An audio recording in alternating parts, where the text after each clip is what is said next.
Hey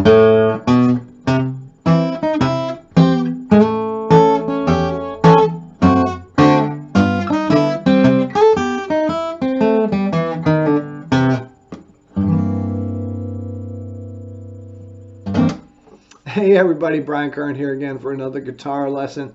Thanks for joining me. Sorry it's been a while since I posted, but I've been kind of busy, but here we are. Back again, fingerstyle guitar today. So if you're just getting started on fingerstyle guitar, this is a perfect lesson for you. What we're going to be discussing in the lesson today is what I refer to as thumb style or alternating bass. Some people call it Travis picking, but really what we're going to focus on is coordinating the thumb and the fingers together. That's what we're going to focus on, because with this technique you can do Merle Travis style. You can pick Chet Atkins, Doc Watson, Mississippi John Hurt, Elizabeth Cotten, you know, all of those wonderful artists that probably inspired you to seek this video out. So this is definitely catered to those that are just beginning or have never played fingerstyle guitar. Or in this instance, we're talking about thumb style. So we're learning how to alternate the bass, play melody, and all of that. So, and again, that will lead down the path of if you want to do more Merle Travis style or more Doc Watson and what songs you want to learn and all that. So, but we got to get that alternating bass. That's the main thing. That's what we're going to talk about today. So yeah, thanks for joining me. Let's get into the lesson. We're going to need 4 chords. We're going to need the C chord, the A7 chord in this position or in this position. Doesn't really matter. The D7 chord and the G7 chord. And with the D7 chord, if you want to play the F sharp in the bass, you can do that with the thumb. We'll talk about that a little bit more in a second, but you can wrap the thumb on F sharp, 2nd fret of 6th string, or you can wind up doing it like this. Kind of helps having that low bass. Again, we'll talk about that a little bit more in just a second. So, if you've been listening to Doc Watson, Tom Emanuel, Mississippi John Hurt, you're probably wondering, you've watched them play maybe in videos, you're wondering, how the heck do you do this? Well, I guarantee if you follow these steps, I guarantee you that you will start to get the hang of it. The key is, I tell this to all my students, number 1, don't be in a hurry. I can't stress that enough. Take your time, enjoy the journey. Don't be in a hurry. Don't feel like, hey, once I get my thumb going, I can play Windy and Warm or Deep River Blues. You know, take your time with it. Slow. You know, I always say speed is number 10 on the top 10 list. So really, there's 2 things in this lesson besides the technique itself that I want you to focus on. 1 is counting, and 2 is playing with a metronome. Okay, so I'm going to give you 2 exercises. Let's dive into the first one. Both exercises based off those 4 chords that we just talked about. Okay? Well, I guess it'd be 3 exercises if you count this first one as an official exercise, which it is, really. So here we are. We got a C chord, right? What I want you to do is I want you to play your thumb with or without a thumb pick. I use a thumb pick. You certainly don't need to. It's all personal preference. And I want you to play the thumb on the 5th string and the 4th string. And the 5th string and the 4th string. Back and forth.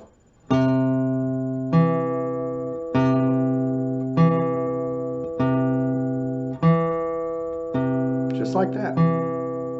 Okay? Now if you want to get more into the Travis style, you would palm mute just on the bridge to kind of mute, thud those strings out. I'll be doing that from now on through the lesson. That, again, is personal preference. If you like that open sound, there's nothing wrong with that. You can do that if you like. I prefer the muted sound for most of my material. So I'll be doing the palm mute from here on out. You can do that same motion with the thumb on the A7 chord, again this position or that position. The D7 chord, you can do 5 and 4, or again you can play that 6th string in the bass and do 6 and 4. And the G7 chord, you'll do 6 and 4 as well. Again, the D7 you can choose for yourself. It could be 5-4 or 6-4 with F sharp in the bass, and G7, 6 and 4. Okay? Now, as you do that, I want you to count 1, 2, 3, 4, 1, 2, 3, 4. So we're on our C chord, and we're going to count as we alternate our bass. 1, 2, 3, 4. 1, 2, 3, 4. Switch to the A7 chord. 1, 2, 3, 4. 1, 2, 3, 4. Switch to the D7. I'm going to do the thumb in the bass. 1, 2, 3, 4. 1, 2, 3, 4. G7. 1, 2, 3, 4. 1, 2, 3, 4. Back home and repeat. So, first thing, count, count, count. So what's happening there is the thumb is playing quarter notes. The thumb is playing the downbeat. 1, 2, 3, 4. 1, 2, 3, 4. For now, right? To get us started, that's what's happening. So once you get that under your belt, under your fingers, slowly, evenly, then go to your app on your phone or computer, or even if you have an old school mechanical metronome, you click it. I have this set at 82 beats per minute right now. 1, 2, 3, 4. 1, 2, 3, 4. My thumb matches that click. 1, 2, 3, 4, or alternating the bass. On the C would be 5, 4, 5, 4. Try to play with that. Well, don't try, do. It is the key to learning fingerstyle. Understanding what you are doing physically on the guitar is the most important part, in my opinion. It's great to learn a song, learn how to play Freight Train or Deep River Blues or whatever, but if you don't understand what you're doing and why you're doing it, you're not really giving yourself, you're really not getting into fingerstyle guitar. Or thumb style guitar in this case. So I'll play through the exercise with just my thumb at 82 beats per minute, giving myself a full measure count before I start. 1, 2, 3, 4. 1, 2, 3, 4. 1, 2, 3, 4. 1, 2, 3, 4. 1, 2, 3, 4. 1, 2, 3, 4. 1, 2, 3, 4. 1, 2, 3, 4. 2, 3, and repeat. Get the feel of that. I really, honestly, I can't stress enough how important that is. And some of you might be watching this right now and say, well, I don't really want to do that. I want to learn how to play Freight Train, or Windy and Warm. I get it. I totally get it. But I'm telling you, I'm guaranteeing you, if you go through this process, these little ideas, you will get the hang of it. You'll get the coordination to where you can get the tab of Windy and Warm, or find a lesson online, or Deep River, or whatever, and work your way through it. But you'll be understanding what's happening in the song. As much as you'll be able to do the moves, you'll understand what is going on when you make these particular moves on the guitar when you're playing fingerstyle. So that's exercise 1. Exercise 2, we're going to add some melody to our exercise, or to our chords. It's really easy. We're going to add a melody note on beat 1 and beat 3 of each measure. or I should say on beat 1, 3, let's see, 1, 2, 3, yeah, 1 and 3. I gotta go through my head and play it and count. It's important. So we'll be doing 2 measures just like we did on each chord, adding a little melody to it. So what we're going to do, it's going to be the same for each chord. Bass is going to be the same. Melody strings will be the same for each chord. So on beat 1, with the thumb on the 5th string, we're going to play the 3rd string at the same time. 1, alternate beat 2, beat 3, we're going to play the 2nd string and the 5th string together. So that's beat 3, alternate beat 4 on the 4th string. So we got 1, 2, 3, 4. Okay? Now that we're doing some melody, we have to figure out what fingers we're going to use on the treble strings or the melody strings. That's up to you. Merle and Doc only played with thumb and index. Chet primarily played with thumb, index, and middle. I believe he would use the ring finger from time to time as well. Most players do a 3-finger style, but it's entirely up to you. I have a tendency to stick with index on the 3rd string and my middle on the 2nd and 1st string. But you can decide for yourself what makes sense for you. So again, beat 1 is 5th string and 3rd string together. Alternate beat 2. Beat 3 is 2nd string and 5th string together. Alternate beat 4. The next measure, we're going to do the same thing on the 2nd string and 1st string. So beat 1 will be 5 and 2. Alternate beat 2. Beat 3 is 5 and 1. Alternate beat 4. So you wind up with this exercise. 1, 2, 3, 4. 1, 2, 3, 4. 1, 2, 3, 4. Same thing on A7. 2, 3, 4. 1, 2, 3, 4. D7. 1, 2, 3, 4. 1, 2, 3, 4. G7. 2, 4, 1, 2, 3, 4, and repeat. Okay? Get that onto your fingers. When you feel comfortable, grab your click track and go for it again and try and stick with it as best you can. I'm going to slow this down actually to 80. That 82 is a little fast for practice. You want to try and go slow and even. If you even need to go slower at 60 or 65 or 70, that's fine. I'm just setting this for the sake of the lesson here. So here we are at 80. 3, 4, 1, 2, 3, 4. 1, 2, 3, 4. 2, 3, 4. 1, 2, 4. 1, 2, 3, 4. 1, 2, 3, 4. 1, 2, 3, 4. 1, 2, 3, and you repeat. That's exercise 2. Now don't move on from exercise 1 to 2 until you're really steady with that metronome. It's really important. Really, really, really important.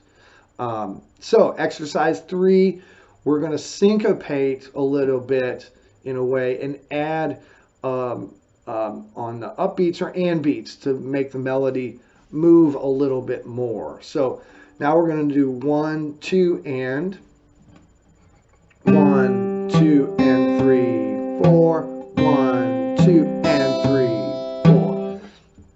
So now we're striking some strings off of the thumb.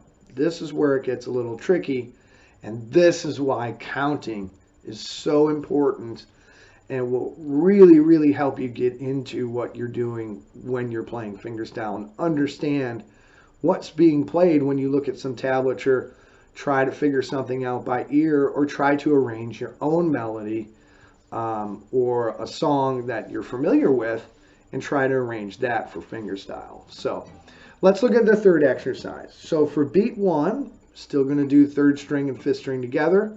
Beat 2 is still alternating the thumb, but we're going to count and play the and of 2 on the 2nd string by itself. So 1, 2, and 1, 2, and. That's bringing us back to beat 3. That's the 5th string.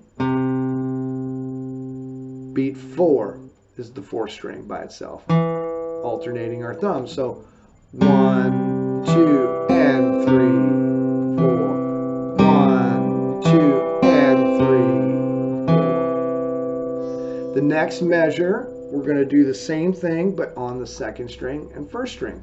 So 1, 2, and 3, 4. 1, 2, and 3, 4. So you wind up with this sound.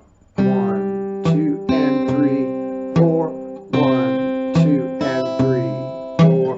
1, 2, and 3, 4. 1, 2, and 3, 4. 1, 2, and 3, 4. 1, 2, and 3, 4. 1, 2, and 3, 4. A lot groovier, right? And then repeat. Get that going nice and smooth, then get to your click track. I always think it's better to try to work the exercise out a little bit without the click because it can be distracting. It can be a little hard to use. But work with it. Trust me. I guarantee if you do this slow, diligent, take your time, don't be in a hurry, you will get it. And you'll be playing your favorite fingerstyle song before you know it. So here we are at 80 beats per minute with this exercise. Always count a full measure along with your click before you start. 1, 2, 3, 4. 1, 2, and 3, 4. 1, 2, and 3, 4. 1, 2, and 3, 4. 1, 2, and 3, 4. 1, 2, and 3, 4. 1, 2, and 3, 4. 1, 2, and 3, 4. 1, 2,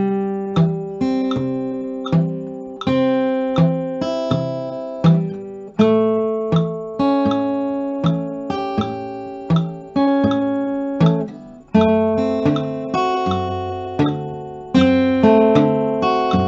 4. See, it's all built.